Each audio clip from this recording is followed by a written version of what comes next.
Hello and welcome to Diary of an Unschooler, the space where we explore the world of deschooling, unschooling, and natural learning. I'm your host, Leah McDermott, and I'm here to guide you through the fascinating journey of alternative education and meaningful learning experiences with your children. Thank you to all of our listeners for joining us once again, or if you're new here, a warm welcome to you. Let's dive into today's topic. Good morning, friends. It's Leah here. Today I want to talk to you about something that I have noticed as someone who peruses from the outside in homeschooling communities. So I follow or am a part of a variety of Facebook homeschooling groups, not really to engage, but more for my own research to really get a handle on what questions people have, helps me create content that supports you, and just overall see like what the temperature is in the homeschooling world, the questions people have, the struggles that they're going through, so that I can create content that supports everyone. But I often don't engage in them. I just browse them, right? And watch as an outsider. And something that I've noticed a lot lately that I think it's really important that we talk about, and hopefully this episode makes it to some of these people to really support them. But specifically, one of the groups that I follow is a homeschooling group that is for parents of homeschooling preteens and teens, so middle schoolers and high schoolers. And I cannot tell you how many posts daily, and I don't know how many people are in this group, but it must be a lot because there are multiple posts every single day from parents posting about how they are frustrated with their teenagers or just outright angry at their teenagers for being unmotivated, disinterested, not engaging, not completing work, not participating in the home, and just in general they notice a lack of interest in anything that the parents are expecting or, setting up for this child. And the parent is taking that very personally. And I won't speak on the way that these questions are worded or some of the comments that are brought back up, because it is very anti-child in a lot of the conversations, very not understanding of how the teenage brain works. But what I really want to draw attention to here is the expectation that so many parents have for their children to engage and participate in a certain way, and how much more amplified that becomes in a homeschooling situation. Like, we already have these expectations on children in society in general, right? You go to school, you get good grades, you help at home, you do your homework, you prepare yourself for adulthood. And this isn't even just on teenagers. Like, I notice this as a trend in these groups, but this is across the board.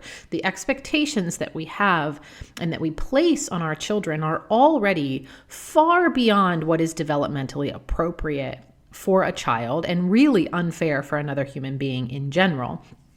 And then we have so many parents that they choose homeschooling for one reason or another.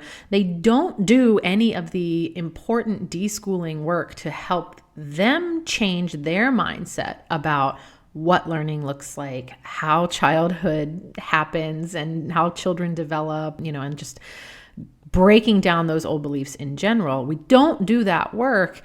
And so those expectations that we already inherently placed on our children just from society, those are tenfolded when we bring those kids home, because if we have not done that work for ourselves to heal and process our old traumas and reimagine what learning looks like in this world, then we see our children's performance as a reflection on ourselves.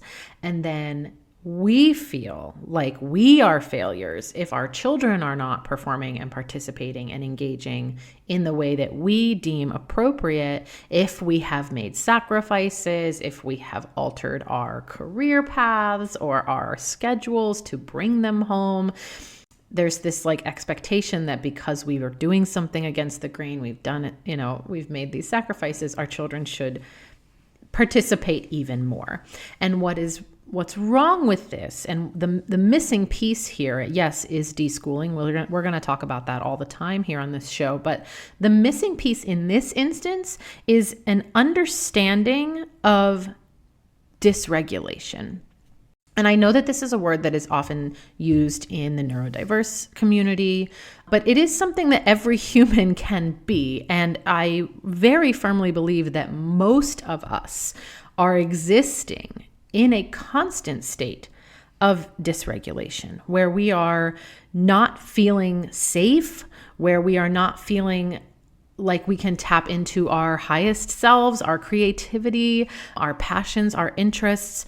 And, anyone that has gone through any of my workshops before, or like my parent intensives, or, the parent training program that's in Bridge Academy, we talk about the, very basic, like Psych 101 Maslow's hierarchy of needs. But what that says is that if we don't have our basic needs met, but also that if we don't feel emotionally safe and regulated in our lives, we cannot reach that pinnacle of who we are as humans. And that pinnacle is where things like motivation, passion, creativity, interest, all of those parts of ourselves live. So if you have a child who you are frustrated because they are not engaging, motivated, participating, interested in anything, ask yourself, is this maybe an issue of my child feeling dysregulated in this moment right now, or in life in general? And how can I help them feel safer here? And obviously safe does not just mean physically safe, right? Safety is something that our brains have to be in a basically perfect state to feel like it is okay for us to express ourselves. And if we have a child who was in a public school environment, it was ingrained into them, or maybe really the opposite, right? If it was stomped out of them to be creative, to be free thinking, to be open-minded, to have our own opinions, have our own beliefs, do things our own way, learn the things we want to do. If we have a child that has been made to feel like those things are not true, they are not feeling safe all of a sudden just because they are home now to be creative and motivated and learn things that you've decided instead of the teachers, or that they are suddenly supposed to have their own ideas of what they want to learn and do. We have to focus instead. If we're noticing a lack of interest and motivation that isn't related to maybe just teenagerhood or illness or just a transitional period, if we're noticing it as a constant issue, it's very, very likely that there's some dysregulation involved, and we need to work on maybe a family routine, some deeper connections with your child, doing things purely for the joy of them, helping your child tap back into what it is like to feel safe, to express themselves, have ideas, share those ideas. And the longer they've been from that safe space, that's something that often starts to disappear around age like 3 now, because we put them straight into preschool, or we place expectations of learning outcomes on them very early on in their childhood. And so depending on how long it's been from that space where they last felt safe to be creative and be motivated and have their own ideas, it's gonna take a while.